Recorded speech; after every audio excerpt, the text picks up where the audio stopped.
कहीं रितु ऐसा कुछ ना कर ले अपने साथे और जीजा जी के मिले के खातिर रितु कुछ भी कर सकेला। हाँ ए रितु बिटिया, एक बात हमारे ध्यान से सुनिया, ई कुल के चक्कर में ना तू गलत कदम मत उठैया। अच्छा तू यही रहा, हमनी के अस्पताल जाए खातिर देर होत बा, और वैसे भी अगर तू अस्पताल जाबू तो मालती बहन तोहरा के जीजा जी से ना मिले देंगे। अच्छा हमनी की जल्दी बा, जाता नहीं वो कहा ना ये फाइल डॉक्टर साहब के देवे के बा नाता। ना मामा जी रहो जल्दी जाई, बाबू जी की इलाज हुआ बहुत जरूरी बा, उनकरा से बढ़ के हमरा खातिर कुछ नहीं है। हाँ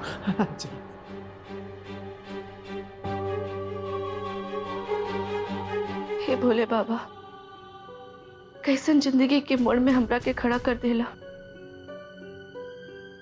कौन रास्ता हम चुनी, जे रास्ता हमार बाबू जी हमार सुनहरा भविष्य के खातिर दिखवले रहला, क्या वो जे रास्ता हमरा के हमार तकदीर दिखावता। बड़ा खुशी के बात बा कि रउआ लोग एजा आईनी। खुशी तो हमनियों के बहुत बात समझन जी, लेकिन आज भोला के माई यहाँ रहती तो एक खुशी दुगनी हो जाती। गई बड़ी माई के आज जी हैं 2-4 दिन में। ठीक कहते नहीं समधी जी, समधिन जी के कमी तो हमरो बहुत खलता। एगो बात कहे के चाहतनी कि जौन कुछ भी भइल नु ओकरा के बुरा सपना समझ के भुला जाए। हमनी के तरफ से जौन भी कष्ट मिलल ओकरा खातिर हमनी के माफ कर देब। बाकी खुशी के बात ई बानू कि ऋतु नाम के बलाय हमरा मिथिलेश के जिंदगी से सदा खातिर चल गए। अब मिथिलेश आ कोमल बेटी के बीच केहू ना आए। उकुल तो ठीक बा समझन जी, लेकिन मिथिलेश बेटा लौकत न खन कहाँ बड़न? हाँ ए प्रीति, जो मिथिलेश बबुआ को बुला के ले आ। हाँ चाची। अरे आज इतना खुशी के दिन बढ़ले बा कि मिथिलेश के तैयार होके में टाइम लागता। भैया चाची तरह के बहरे बुलावताड़ी। चाची बाहर बुलावताड़ी काहे खातिर? ओ भोला जीजा जी के माई बाबू आइल बड़े। पर भोला जी के हम फोन करके समझेले रहनी है कि अपन परिवार के इजा आवे खातिर रोकी हैं, फिर भी भोला जी के परिवार इजा आ गए, हम का करी? भैया अभी कुल सोचे से का होई, उगल तो आ गइल बड़े ना, चला बहरे चला, उ लोग तरह के बुलावताड़े। ना हम ना जी, हमरा के कुल ठीक नहीं खिलागा, तू जा ले, हम नहीं। भैया हम जाना तानी की गलत बा, लेकिन अभी अगर तू बहरे ना चल बना तो एगो और बड़ा बवाल हो जाए। भैया चला, भगवान खातिर चला भैया, चला हमरे संगे चला भैया चला।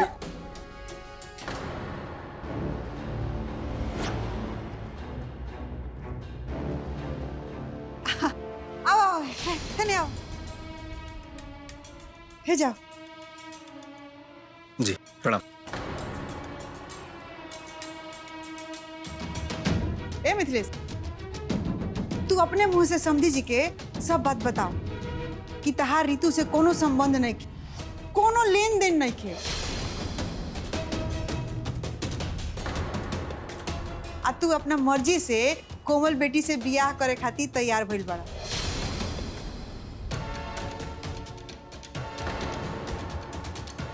अब बेहतर होई कि सब लोग पुरान बात के भूल जाओ और एगो नया शुरुआत कर।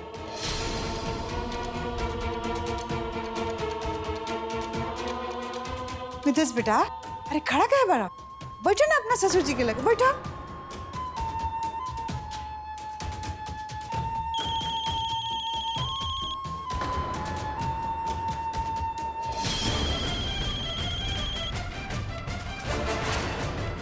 रितु के फोन?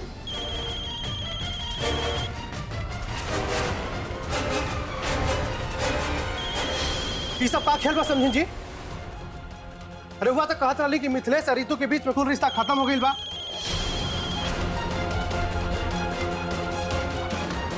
पर यहाँ तो नए खेल शुरू हो गई बा।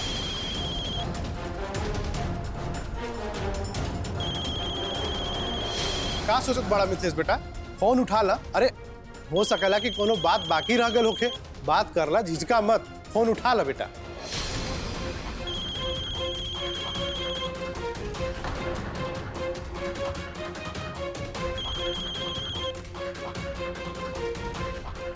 हेलो। हाँ रितु जी, आप फोन रखिए, हम कुछ देर में बात करें।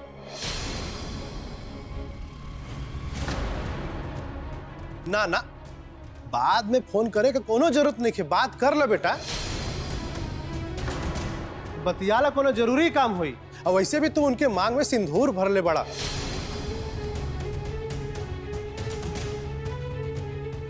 आधा घर वाली तो पहले से तोहार बन चुकल बड़ी। चला आधा ही सही, पर पत्नी से बात करे में कौन झिझक बा, बात कर ला। सही कहत बड़ी ना समझी जी। इरो कैसन बात करते नहीं समझी जी। अरे वो रीतु हमेशा खाती मिथिलेश के छोड़ के चल गई, कोनो रिश्ता नहीं होकर मिथिलेश के साथ ही। हमनी के तेजा अपना बच्चा के जिंदगी के बात करे खातिर जमा भइल बानी ना कि ऋतुआ के बारे में। अरे वो तो पहले ही मालूम बा ना कि मिथिलेश के जिंदगी से ऋतुआ हमेशा खातिर चल गई बिया। सही कहली है समधन जी। आज हम यहाँ अपने बच्चन के भविष्य के बारे में बात करे खातिर बैठल बड़ी जा। ये तो हार बेटे चैताली बिया, जो हमरे बेटा भोला संगे रिश्ता में अटकल बिया। अब तक ओकर गाना निकल भाई, तो जैसे राव लड़की अटकल बिया, यह कुल देख करके हमरे भी मन में को ख्याल आवता कि ऋतु भी तो कोई के लड़की बिया, अपने मांग में एक चुटकी सिंदूर भर के अटकल बिया। आखिर ओहू को कोनो माई बाप हुई है, परिवार हुई है। हमनी के कुछ समझ में नहीं खावत समझी जी। रउआ का कहा तानी, तनी खुल के बात करी। समझी जी, इतना सीधा बात आपके नहीं समझ में आवत। हम तो बस इतना चाहता नहीं कि जैसे राउर अपना बेटी चैताली के इतना फिकर बा, वैसे ऋतु भी कोई के बेटी बिया और एक घर के बहू बिया। यही से हमनी के ओकरा जिंदगी के बारे में भी सोचे के चाहिए। अरे ये कैसन बात करते नहीं समझी जी। वो लड़की के ब्याह में मिथिलेश अपना कला के प्रदर्शन करे गए। अरे हालात ऐसा हो गई कि मिथिलेश के ऋतु के और ओकरा परिवार के मदद करे के पड़ा, ओकरा मांग में सिंदूर भरे के पड़ा। जो लड़की के मदद कैले वह लड़की उनका के धोखा दे के चल गई। ओकरा अपना पढ़ाई लिखाई पे बहुते घमंड बा, वीडियो बने के चाहतिया। अरे वो घमंडी लड़की मिथिलेश के का ना सुनेलस, इतना अपमान कैलस। अरे वो तो मिथिलेश के देखे तक ना चाहे। बियाह जैसन पवित्र बंधन के भी ओकरा नजर में कोनो कीमत नहीं है। अरे अच्छा भइल कि वो चल गए, ना तो हमारा मिथिलेश के जिंदगी बर्बाद हो गई रही। हम यह तो चाहता कि वो लड़की खाली मिथिलेश के ना, बल्कि तार पूरा परिवार के जिंदगी बर्बाद कर दे। तबे तो हम चाहता नहीं कि मिथिलेश और ऋतु के शादी हो जाए, ये अनचाहा रिश्ता ये घर से खातिर नासूर बन जाए, और एकर फायदा उठा के हम अपने लड़की का रिश्ता तोड़ देब। समझी जी का सोचतनी? देखिए, ये तो हम जानत बाड़ी कि वो मिथिलेश के संगे अपन कोनो रिश्ता रखल नहीं चाहता, लेकिन मांग में सिंदूर भर देले से आधा रिश्ता तो हो गई ना, पत्नी तो हो गई ना उनकर। अब जब दोनों साथे रही हैं तो रिश्ता भी पूरा हो जाए। अरे समझी जी, हमरे समझ में नहीं आवत कि आखिर वो चाहत का बनी। हम बस इतना चाहता नहीं कि मिथिलेश और ऋतु के बीच जे कुछ भी भइल वो बात पूरा समाज में फैल चुकल बा, जेकरा वजह से राहुल के परिवार में सब कोई थुथु करता। राहुल के परिवार पे अब कलंक लग चुकल बा। अब कौन माँ बाप चाहिए कि अभी ऐसा दाग लगल परिवार में अपन बेटा बेटी बिया है? फिर तो हमनी लोगों पे सब थू करी ना। ऋतु मिथिलेश के छोड़ के गईली, ये तो बात हम और राउर जाना तानी, पर समाज तो यह कहता कि जरूर परिवारे में कोनो न कोनो खोट बा, नहीं तो कौन लड़की अपने परिवार में शादी कैले के बाद 2 दिन के बाद छोड़ के चल जाई।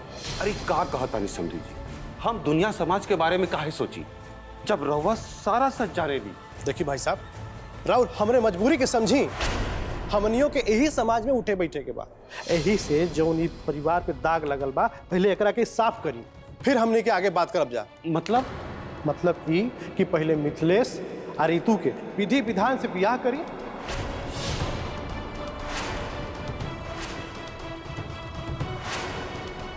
ताकि हमनी के भी रउआ लोगन से रिश्ता करे में कोनो परेशानी ना होखे। अरे समझी जी, ही का कहते नहीं रहुआ?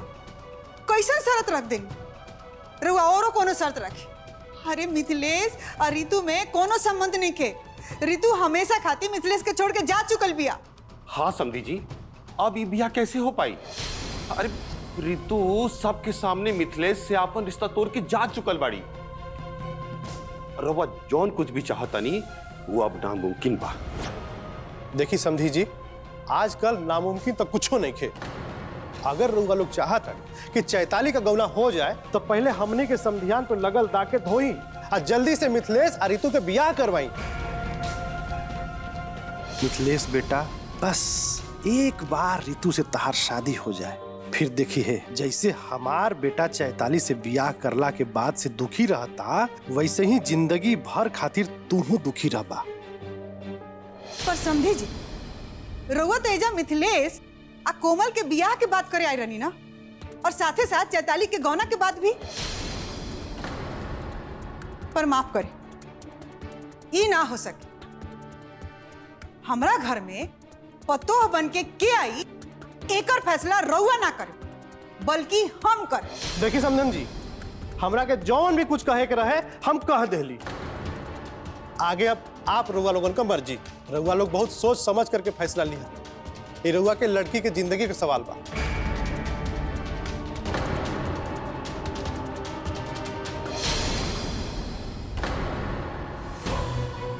अच्छा, प्रणाम। चलो लोग।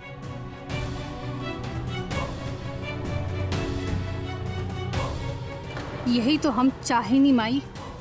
जे कुछ भइल अच्छे भइल। भगवान के आशीर्वाद हमरा साथ बा। ई समझी जी, कौन नया झमेला खड़ा कर देला? कहत अरे कि मिथिलेश और रितु के बियाह हुई तबे चैताली के गौना हुई। अरे ये कौन बात हो गई? अरे आप तो आपन आँख खोला रज्जो। चैताली के गौना के चक्कर में तू तो एकदम पगला गेल बाड़ू। तोहरा के तनको सही और गलत के समझ नहीं रह गई। समधन जी जे कुछ भी कहलन वो अचानक नेखे भइल। हमरा तो पूरा यकीन बा कि वो सब सोच के आयल रहे। अब तोहरा सोचे के बा कि आगे का कर। कहीं ये रितुआ भोला जी के परिवार से मिलल तो नहीं खे। हो सकेला कि वो रितुआ सबसे मिल के हमरा के जानबूझ के परेशान करतिया। ना तो ये मौका पे ओकर फोन मिथिलेश के कैसे आ गई?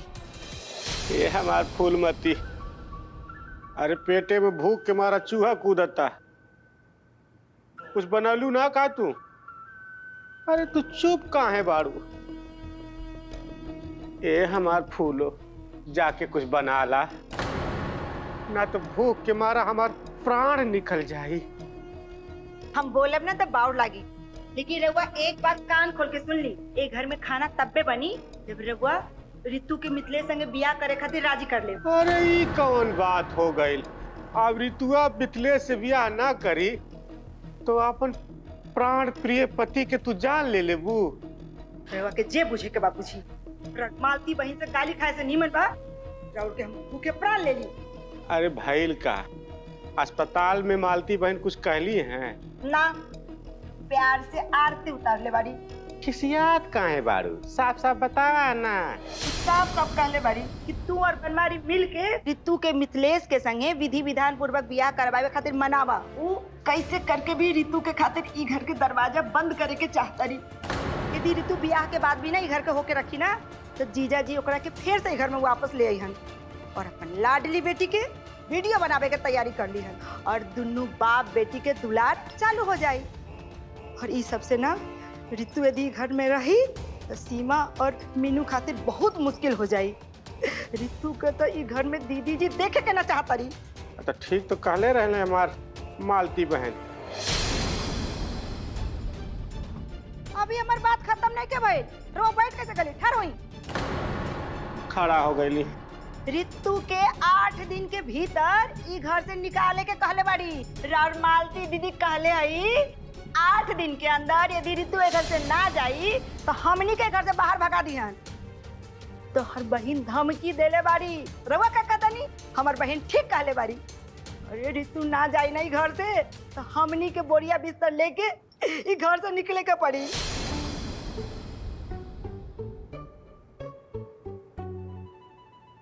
उस सब तक ठीक बा फूलो, पर हमरे भोजन की का हुई? पहले रितु के बियाह करे खातिर राजी करा, फिर भोजन मिली।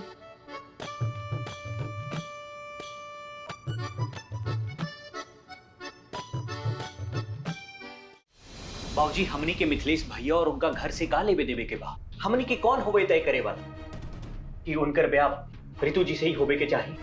बाकी चैताली घर की बहू बाड़ी और हमार पत्नी रहुआ के बस ओकरा गौना करा के ई घर में लावे के बा। बाकी रह गेल मिथिलेश भैया के बाद तू कोमल से ब्याह करे के खातिर तैयार बाड़, बस उनका थोड़ा समय चाहिए। अब इस सब में परेशानी का का बात बा? आखिर राई का पहाड़ बनाने के कहा जरूरत बा बाबूजी? ऐसा बा भला बेटा कि मिथिलेश और परिवार के बारे में वकालत करे छोड़ दा। मिथिलेश कितना भी मासूम और शरीफ नहीं खे, वो और चाची दोनों एक नंबर का चालबाज बाड़ा। मिथिलेश का बहन ओकरा के पकड़ के जबरदस्ती हमारे सामने लिए ली। अब मिथिलेश का चेहरा का रंग उड़ल रहे। अरे ओकरे शकल पे तो साफ साफ दिखाई देते रहे कि ओकरा के कोमल से ब्याह करे में तनको दिलचस्पी नहीं रहे। शादी ब्याह कोनो गुड्डा गुड़िया के खेल नहीं खे कि जब मन करे मांग में सिंदूर डाल दे और जब मन हो जाए तो ओके छोड़ दे। ऐसे तो ओकर भविष्य चौपट हो जाला। तू खाली मिथिलेश के बारे में सोचा था। अरे जरा वो लड़की के बारे में सोचा जेकरे मांग में उस सिंदूर भर ले रहे, ओकरे जिंदगी कब का हुई। हम तो बस खाली इतना चाहते हैं कि ओकरे मांग में सिंदूर भर के मिथिलेश आधा काम तक कर देलस।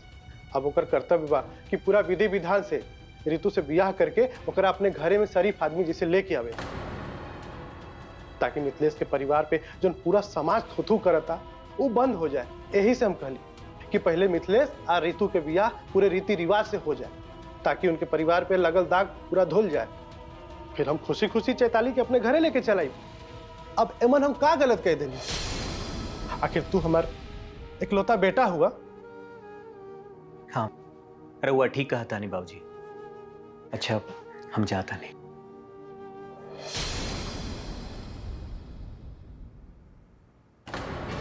हम जानता नहीं बेटा कि तू ये सोचा ताड़ा कि आखिर हम मिथिलेश और ऋतु के ब्याह काहे करावे के चाहता नहीं। ऐसे काहे कि ई बार हम एक तीर से दो गो निशाना लगाई।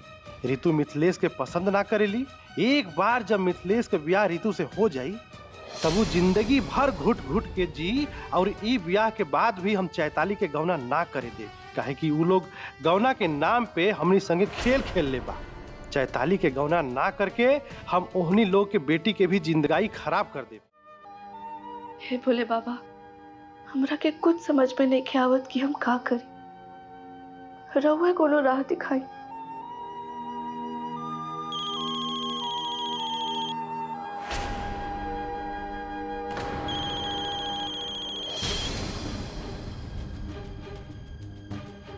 मिथिलेश, मिथिलेश जी, हम रवा के फोन कैले रहने की। चुप, एकदम चुप। बहुत बोलने लेते। अरे जब ते रिश्ता तोड़ के चल गए पड़े तो दोबारा मिथिलेश के फोन काहे कैले रे? हैं? हमार भतीजा कोनो खिलौना है कि जब मन आइल रिश्ता जोड़ लेनी और जब मन आइल ओकरा के बेइज्जत करके चल गई। आ एकरो से मन ना भरल तो ओकरा के फोन करके तंग करे लगनी। एगो बात साफ साफ सुन ले, हम तोर कोनो चाल ना चले दे। आगे से मिथिलेश के फोन करके तंग मत करिए। जिए दे मिथिलेश के ओकर जिंदगी। अरे जब ते रिश्ते के नहीं मानत तो हमनियों के रिश्ता के नहीं से मानत। और आज तो हम सीधा सीधा समझावत नहीं। समझ में आई ना? तो हमरा और भी खूब बढ़िया तरीका आवेला समझावे। अरे आज मिथिलेश के दोबारा ब्याह के बाद होत रह गई तोरा एगो फोन के चक्कर सब बर्बाद हो गई। खबरदार खबरदार, जब फिर से ए जब फोन कर लेता रख।